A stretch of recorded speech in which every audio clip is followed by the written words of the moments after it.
Hello guys, আসসালামু আলাইকুম।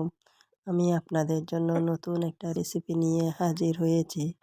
আর রেসিপিটা হচ্ছে পুদিনা পাতার চাটনি। প্রথমে পুদিনা পাতাগুলো পরিষ্কার করে নিচ্ছি।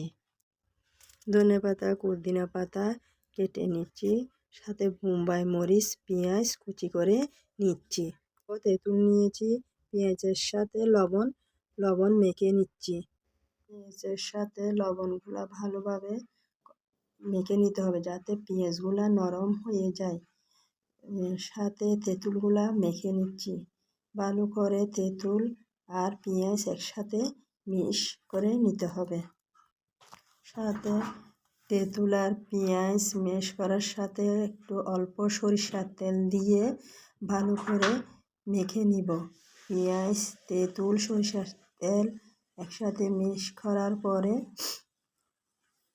করার পরে সবগুলা পুদিনা পাতা, ধনে পাতা সবগুলা মেখে নিব।